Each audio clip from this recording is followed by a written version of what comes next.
ঈদ উদযাপন শেষে এবার কর্মস্থলে ফিরতে শুরু করেছে মানুষ। ছুটি শেষ হওয়ায় কর্মস্থলে ছুটছেন তারা। দক্ষিণবঙ্গ থেকে সড়ক পথের পাশাপাশি নৌপথেও যাত্রীদের উপচে পড়া ভিড়। বরিশালের নথুল্লাবাদ বাস টার্মিনালে সকাল থেকে বিভিন্ন পরিবহনে গন্তব্যে যাচ্ছেন তারা। এদিকে ভোলার ইলিশা ঘাট থেকে ঢাকার সদর ঘাটের উদ্দেশ্যে 6 লঞ্চ ছেড়ে গেছে। একই সময়ে লক্ষ্মীপুরের মজু চৌধুরীর ঘাটের উদ্দেশ্যে ছেড়ে গেছে 5টি লঞ্চ ও সি ট্রাক। প্রতিটি লঞ্চে ছিল অতিরিক্ত যাত্রী বোঝাই। অতিরিক্ত ভাড়া আদায় সহ পথে ভোগান্তির অভিযোগ যাত্রীদের।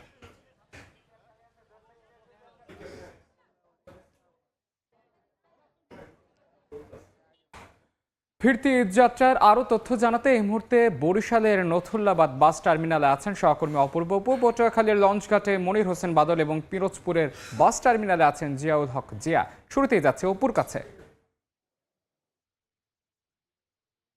অপু, যারা গ্রামের বাড়ি এসেছিলেন এখন সেই ছুটি কাটিয়ে পরিবার পরিজনের সাথে আনন্দের ভাগাভাগি শেষ করে কর্মস্থলে ফেরার তাগিদ শুরু হয়ে গিয়েছে। গেল দুদিন পর্যন্তই আমরা দেখছি বরিশালের কেন্দ্রীয় নতুল্লাবাদ বাস টার্মিনাল এলাকা কিংবা রূপাতলী বাস টার্মিনাল এবং লঞ্চ ঘাটে মানুষের উপচে পড়া ভিড় ছিল গতকালকেও, আজকেও ভিড় রয়েছে। যে ছবিটি দেখছেন এটি বরিশালের কেন্দ্রীয় নতুল্লাবাদ বাস টার্মিনালের সামনের অংশটি দেখছেন। প্রত্যেকটি কাউন্টারেই আমরা দেখছি যে মানুষের ভিড় রয়েছে এবং এই যে মানুষের একটা চাপ রয়েছে তাতে কেন্দ্র করে ব্যবসায়ীরাও বাড়তি ভাড়া নেওয়ার অভিযোগটি একেবারে দৃশ্যমান। ভাড়া 600 টাকা ঢাকা থেকে বরিশাল থেকে ঢাকার, কিন্তু সেই ভাড়া নেওয়া হচ্ছে, আগে যাত্রীরা যেহেতু 500 টাকায় সেটি এখন নেওয়া হচ্ছে 600 টাকা, 700 টাকাও ভাড়া নেওয়া হচ্ছে এবং 700 টাকা ভাড়া নেওয়ার অভিযোগে কিছুক্ষণ আগে এখানে হানিফ পরিবহন এবং আরেকটি পরিবহন বাসের দুটি পরিবহন বাসের জরিমানা করেছে এখানকার নির্বাহী ম্যাজিস্ট্রেট। তিনি জরিমানা করেছেন 700 টাকা ভাড়া নেওয়ার এমন একটি অভিযোগে। যাত্রীদের পক্ষ থেকে বলা হচ্ছে যে কোনো পরিবহন তাদের কাছ থেকে অতিরিক্ত ভাড়া নিচ্ছেন, তবে সবার মুখে একটা আনন্দ রয়েছে। বলছে যে পরিবার পরিজনের সাথে তারা ঈদের আনন্দ ভাগাভাগি শেষ করে এখন স্বস্তিতে কর্মস্থলে ফিরতে পারলেই তারা খুশি। এবং এই যে আসা যাওয়ার ক্ষেত্রে এবছর বরিশালে আসলে বেশ কয়েকটি দুর্ঘটনার ঘটনাও ঘটেছে। অন্তত 6 জন মারা গিয়েছেন সড়ক দুর্ঘটনায়। আজকে সকালে গৌরনদীতে একটি বাস দুর্ঘটনার ঘটনা ঘটে, সেখানে কেউ নিহত না হলেও 15 থেকে 20 জনের মতন আহত হয়েছেন। সেই হতাহত কিংবা দ্রুত গতিতে যেন বাস চলাচল করতে না পারে তার জন্য এখানে কিন্তু নির্বাহী ম্যাজিস্ট্রেট কিংবা বিআরটিএ আইনশৃঙ্খলা রক্ষাকারী বাহিনী তারা বারংবার এখান থেকে তাগাদা দিচ্ছেন, সতর্ক করছেন সবাইকে অতিরিক্ত যাত্রী বোঝাই না করা কিংবা দ্রুত গতিতে বেপরোয়া গতিতে যেন বাস চলাচল না করে সেই আহ্বানটি জানাচ্ছে। যে ছবিটি দেখছেন দেখুন যে কি পরিমাণ মানুষের ভিড় রয়েছে এক একটি কাউন্টারে। প্রত্যেকটি কাউন্টারে, অধিকাংশ কাউন্টারে আমরা দেখছি যে মানুষের ভিড় রয়েছে। সকাল থেকেই মানুষের এই চাপ রয়েছে। তারা বলছেন যেহেতু সরকারি অফিসের তো ছুটি শেষ হয়ে গিয়েছে, কোনো বেসরকারি প্রতিষ্ঠান এখনও ছুটি অব্যাহত রয়েছে, তবে আগামীকালকে থেকেই কিন্তু একদম ফুল প্লেজেই সমস্ত অফিস আদালত সমস্ত বেসরকারি প্রতিষ্ঠানগুলোও পুরোদমে খুলে যাবে। সেজন্যই যারা নারীর টানে বাড়ি ফিরেছিলেন আনন্দ করবার জন্য, ঈদের আনন্দ ভাগাভাগি করবার জন্য, তারা এখন ছুটে চলছেন কর্মের তাগিদে, জীবন জীবিকার তাগিদে। তারা এখন তার সেই কর্মস্থলে ফেরার উদ্দেশ্যে রওনা হয়েছে। এখন বাজে দুপুর 3:30। বরিশাল নতুল্লাবাদ বাস টার্মিনালের যে চিত্র, এর বাইরেও কিছুক্ষণ আগে আমরা রূপাতলী বাস টার্মিনাল সেখানেও দেখেছি যে মানুষের ভিড় রয়েছে। অন্যদিকে সন্ধ্যায় নৌবন্দরে জানেন যে বরিশাল থেকে ঢাকার উদ্দেশ্যে লঞ্চগুলো ছেড়ে যায় সন্ধ্যায়। সেই আমরা সরাসরি এই ছবিটি দেখাচ্ছি। এখানে দেখুন যে কাউন্টারদের আমরা দু একজনের সাথে একটু কথা বলি। হানিফ পরিবহনে কিছুক্ষণ আগে দেখলাম যে অতিরিক্ত ভাড়া নেওয়ার অভিযোগে 700 টাকা নেওয়ার অভিযোগে জরিমানা করেছে। আপনারা কেন ঈদের সময়টাতে কেন বাড়তি ভাড়া নিয়ে থাকেন? এটা হচ্ছে আমাদের কমিশন কাউন্টার, বরিশালের কমিশন কাউন্টার, আর এটার মেইন কাউন্টার হচ্ছে টার্মিনালের ভিতরে যেটা কোম্পানির। তা ওনারা হচ্ছে আমাদের যেই দামে বিক্রি করতে বলে আমরা ওই দামে বিক্রি করি। আগে কত করে বিক্রি করতেন, এখন কত করে বিক্রি করেন? হচ্ছে আগে 600 টাকা বিক্রি করতাম, এখন বর্তমানে 600 বিক্রি করতে আছে। তাহলে আজকে জরিমানা করলো কেন 700 টাকার? ওই যে সকালে কোম্পানির লোক এসে বলছে 700 টাকা বিক্রি করতে, এই জন্য। সবাই কি আপনারা টিকিট দিতে পারছেন? টিকিট কি অ্যাভেলেবেল? না, মোটামুটি মানে খুব কম গাড়ি কম আসতেছে। দেখুন, যারা ব্যবসার সাথে সংশ্লিষ্ট রয়েছেন তারাও কিন্তু বলছেন যে তারা এক ধরনের হিমশিম খাচ্ছে। বাসের টিকিট অ্যাভেলেবেল নেই, সেই যে অ্যাভেলেবেল নেই সেই জায়গাটাকে পুঁজি করে আবার বাড়তি ভাড়া নেওয়ারও অভিযোগ রয়েছে এখানকার যাত্রী, এবং তার পরিপ্রেক্ষিতে কিন্তু নির্বাহী ম্যাজিস্ট্রেট বা জেলা প্রশাসন থেকে কিন্তু শাস্তিমূলক ব্যবস্থা নিচ্ছে। আমরা সড়ক পরিবহনের খবর জানাচ্ছিলাম, আমরা একটু নৌ পরিবহনের খাতেরও জানতে চাই। আমাদের পাশের জেলা পটুয়াখালীতে সহকর্মী মনির হোসেন বাদল রয়েছে, মনিরের কাছ থেকে জানবো সেখানকার লঞ্চ ঘাট থেকে। মনির, আপনি আমাদেরকে জানান সেখানকার নৌবন্দরের কি অবস্থা, মানুষের লঞ্চ কখন থেকে শুরু হবে, সেখানকার চিত্র আমাদেরকে জানান। ঈদুল আজহা উপলক্ষে যে স্বজনদের সাথে কোরবানি দিতে নারীর টানি যেমন গ্রামে এসেছিল, সেরকম আবার আজ থেকে দেখতেছি আমরা যে কর্মের টানে কর্মস্থলে যাওয়ার জন্য কিন্তু পটুয়াখালীর লঞ্চ ঘাটে কিন্তু উপচে পড়া ভিড় লক্ষ্য করা যাচ্ছে।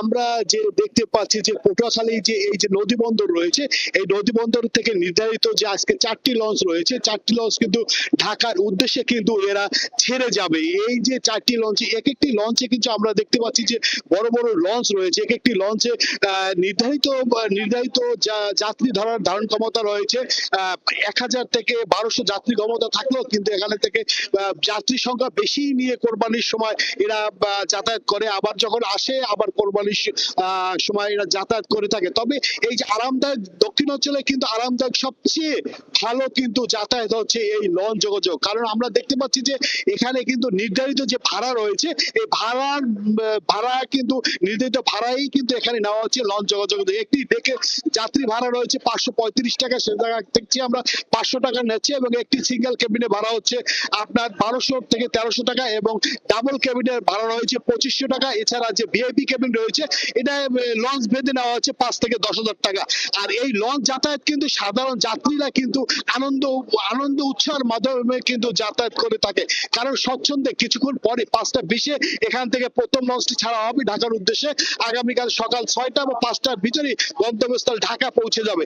আর যেহেতু আজকে অফিস আদালত খোলা রয়েছে, আগামীকাল হয়তো আজকে থেকেই কিন্তু লঞ্চ উপচে পড়া ভিড় দেখা যাচ্ছে। এই লঞ্চ পটুয়াখালী নদী বন্দর থেকে আমরা দেখতে পাচ্ছি যে এখানে কিন্তু 4টি লঞ্চ কিন্তু আজকে ছেড়ে যাবে। এছাড়া পটুয়াখালী জেলা থেকে আজকে কিন্তু 10টি লঞ্চ ঢাকার উদ্দেশ্যে ছেড়ে যাবে। এই যে এক একটি লঞ্চে কিন্তু নির্ধারিত যে যাত্রী রয়েছে সেই নির্ধারিত যাত্রী নিয়েই কিন্তু ঢাকার উদ্দেশ্যে ছেড়ে যাবে। কারণ আমরা দেখতে পাচ্ছি যে পটুয়াখালী যে নদী বন্দর রয়েছে, নদী বন্দরের যে দায়িত্বপ্রাপ্ত কর্মকর্তা রয়েছে, ট্রাফিক ইন্সপেক্টর রয়েছে, বন্দর কর্মকর্তা রয়েছে, এবং যে নির্বাহী ম্যাজিস্ট্রেট রয়েছে, তারা কিন্তু সবসময় কিন্তু যে নদী বন্দরে আসেন এবং যাত্রীদের সাথে কথা বলেন, কোন রকম বেশি ভাড়া বা কোন রকম লঞ্চ অতি বোঝাই লঞ্চ যাতে না নিয়ে যেতে পারে, কোনো সমস্যা পড়বে অতিরিক্ত যাত্রী নিলে, সেইভাবে কিন্তু প্রশাসনের তরফ থেকে নেওয়া হয়েছে কঠোর নিরাপত্তা ব্যবস্থা। আর এদিকে প্রতি বছরই কিন্তু একটি তোষক বাণিজ্য হয়ে থাকে লঞ্চে, যে তোষকের সময় অনেক অবৈধভাবে যে তোষকের বাণিজ্য করে থাকেন, যাত্রীদের কাছ থেকে 200-500 টাকা নিয়ে থাকেন এই তোষকের মাধ্যমে যাত্রীদের কাছ থেকে। কিন্তু এবছর আমরা দেখতে পাচ্ছি কিন্তু একেবারেই ব্যতিক্রম, কোনো তোষক বাণিজ্য নাই, যার কারণে প্রশাসন তৎপর রয়েছে। তার কারণে কিন্তু যাত্রী সাধারণ মাত্র 500 টাকার বিনিময়ে কিন্তু তারা পটুয়াখালী নদী বন্দর থেকে ঢাকায় যেতে পারছে। আর আমি একটু বসে লাগে যে দক্ষিণাঞ্চলে সবচেয়ে কিন্তু আরামদায়ক যাত্রা হচ্ছে লঞ্চ, কারণ এখানে কিন্তু মানুষ স্বচ্ছন্দে শুয়ে ঘুমিয়ে আরামে যেতে পারে, সেজন্য কিন্তু লঞ্চের চাহিদা রয়েছে বেশি। এদিকে আবার সড়ক পথেরও চাহিদা রয়েছে, যেহেতু পদ্মা সেতু হয়েছে, 6 থেকে 7 ঘন্টা পটুয়াখালী থেকে ঢাকা যেতে পারে। আর কিন্তু ঢাকা বাসের চেয়েও কিন্তু এখানে সড়ক পথের চেয়ে কিন্তু লঞ্চে আমরা দেখতে পাচ্ছি প্রতিটি লঞ্চে কিন্তু উপচে পড়া ভিড় থাকে। কারণ পটুয়াখালী থেকে একটি জেলায় থেকে যে 10টি লঞ্চ ছেড়ে যায়, লঞ্চ কিন্তু যাত্রী সম্পূর্ণই থাকে যাত্রীতে। কারণ এখানে আবার একটি ভিআইপি কেবিন রয়েছে, সিঙ্গেল কেবিন রয়েছে, ডাবল কেবিন রয়েছে, ফ্যামিলি বেড রয়েছে, বিভিন্ন আরামদায়ক, মানুষ টাকা অনুযায়ী সে স্বচ্ছন্দে কিন্তু তারা যেতে পারে, ঢাকা সহ ঢাকা রাজধানীতে তারা যেতে পারে। আসলে আমরা দেখতে পাচ্ছি এখানে কিন্তু ট্রাফিক ইন্সপেক্টর রয়েছে পটুয়াখালী নদী বন্দরের, এবং বন্দর কর্মকর্তা রয়েছেন। তারা কিছুক্ষণ আগে আমরা দেখতে পাচ্ছি যে এখান থেকে তারা ঘুরে গেছেন, প্রতিটা লঞ্চে তারা দেখে গেছেন যে কোন লঞ্চে কোনো সমস্যা আছে কিনা বা লঞ্চে অতিরিক্ত যাত্রী নিয়েছে কিনা। আরেকটা বিষয় আমরা দেখতে পাচ্ছি যে নির্বাহী ম্যাজিস্ট্রেট এসেছিলেন, তিনি এই যে লঞ্চে প্রতিটি খাবারের মান ত্রাণ এবং খাবারের দাম এটি কিন্তু আসলে তারা তৎপর রয়েছে। এবং এদিকে আমরা যে নৌ পুলিশ রয়েছে, এছাড়া কোস্টগার্ড রয়েছে, এছাড়া যে ফায়ার সার্ভিসের লোক রয়েছে, তারা কিন্তু এই জায়গায় সবসময় তৎপর রয়েছে। প্রশাসন এই লঞ্চ নদী বন্দরে কিন্তু সবসময় তৎপর রয়েছে যাতে কোনো অপ্রীতিকর ঘটনা না ঘটে এবং যাত্রীরা স্বচ্ছন্দে তারা আবার কর্মস্থলে ফিরে যেতে পারে। এই ছিল পটুয়াখালী নদী বন্দর থেকে আমার কাছে লঞ্চ ঘাট থেকে যে কর্মস্থলে মানুষ যাচ্ছে তার সর্বশেষ। এখন আমরা চলে যাচ্ছি প্রিন্সিপাল, সেখানে আছে সহকর্মী জিয়া। আর নারীর টানে আসলে বাড়িতে ফেরা যে মানুষ, তারা যে পরিবার পরিজনের সাথে ঈদ করতে যে বাড়িতে এসেছিলেন, এবারে তাদের পিরোজপুর যে আমরা বাস টার্মিনাল রয়েছি, এই বাস টার্মিনাল থেকে তারা আমরা দেখতে পাচ্ছি তারা ঢাকা, তাদের যে ঢাকা সহ চিটাগাং সহ যে বিভিন্ন জায়গায় তাদের গন্তব্যস্থল রয়েছে সেখানে তারা ফিরছে। তো আসলে যারা বাড়িতে পরিবার পরিজনকে নিয়ে যে ঈদ করতে যারা যে আসছিলেন, তারা আসলে ঈদ কাটাবার পরে এখন তারা তাদের কর্মস্থলে ফিরে যাচ্ছে, আমরা এমনটি দেখতে পাচ্ছি। পিরোজপুরে যে আসলে বাস টার্মিনাল যে বিভিন্ন ধরনের পরিবহনের কাউন্টারগুলি রয়েছে, এখানে আমরা যাত্রী এবং কাউন্টারে যে যারা রয়েছে তাদের সাথে কথা বলে জানতে পেরেছি যে 6 তারিখ পর্যন্ত আসলে প্রতিটা পরিবহনের কাউন্টারগুলিতেই টিকিট বুক করা রয়েছে। আর এখানে আসলে একটা জিনিস বলতে হয় যে ঈদের দিন দোলা পরিবহন একটা গাড়ি অ্যাক্সিডেন্ট করেছিল, এখানে 5 জন যে মারা গেছে গোপালগঞ্জ, তার ভিতরে ছিল পিরোজপুরেই আসলে 3 জন যাত্রী ছিল যাদের বাড়ি ছিল নাজিরপুরে। তো আসলে যাত্রীরা বলছে যে এই যে দ্রুত গতিতে যে মানে গাড়িগুলি যে পরিবহনগুলি চালায়, এগুলি যেন প্রশাসন একটু নিয়ন্ত্রণে নেয় বা এটার দেখভাল করে। এবং যারা বাড়িতে আসছিলেন পরিবার পরিজনের সাথে ঈদ করতে, তারা আসলে এখন ফিরছে। তো আমরা দেখতে পাচ্ছি যে এখানে ভোগান্তি তেমন একটা নেই, প্রতিটা কাউন্টারই আসলে মোটামুটি যে গাড়িরা রয়েছে মানুষ নির্বিঘ্নে স্বাচ্ছন্দ্যে আসলে পিরোজপুর ত্যাগ করতেছেন। এছাড়া পদ্মা সেতু হওয়ার পরে যে পিরোজপুরে আসলে লঞ্চ যোগাযোগ বন্ধই হয়ে গেছিল, তো ঈদ উপলক্ষে বর্তমানে একটি লঞ্চ সার্ভিস চালু হয়েছে, যা ঈদকে কেন্দ্র করেই শুধুমাত্র এই লঞ্চ সার্ভিসটি হচ্ছে চালু রয়েছে, যেটি বিকেল 4টায় পিরোজপুরে হুলেরার লঞ্চ ঘাট থেকে ছেড়ে যাবে। এছাড়া বাস টার্মিনালে আসলে আমরা দেখতে পাচ্ছি যে প্রতিদিন প্রায় 60 থেকে 70টি বাস এখান থেকে ছেড়ে যাচ্ছে ঢাকা এবং চিটাগাং উদ্দেশ্যে। যারা বাড়িতে এসেছিলেন পরিবার পরিজন ঈদ করার জন্য, তাদেরকে আসলে তাদের গন্তব্যে পৌঁছে দেওয়ার জন্য। তো যারা আসলে বাড়িতে এসে পরিবার পরিজনকে নিয়ে স্বাচ্ছন্দ্যে ঈদ করেছে, তারা আসলে প্রত্যাশা করতেছে তারা নির্বিঘ্নে এবং নিরাপদে তাদের গন্তব্যে তাদের কর্মস্থলে ফিরে যাবে, এমনটাই আসলে তারা প্রত্যাশা করতেছেন যে তারা ঠিকভাবে তারা সঠিকভাবে তারা তাদের গন্তব্যে পৌঁছে পারবেন কোনো ঝড় ঝামেলা ছাড়া। তো পিরোজপুর বাস টার্মিনালে থেকে এই ছিল আমার কাছে যারা বাড়িতে করতে আসছেন পরিবার পরিজনদেরকে নিয়ে তাদের ঈদ শেষের সর্বশেষ যাত্রা এবং তারা কর্মস্থলে ফিরছে। তো এই ছিল পিরোজপুরের আমার সর্বশেষ।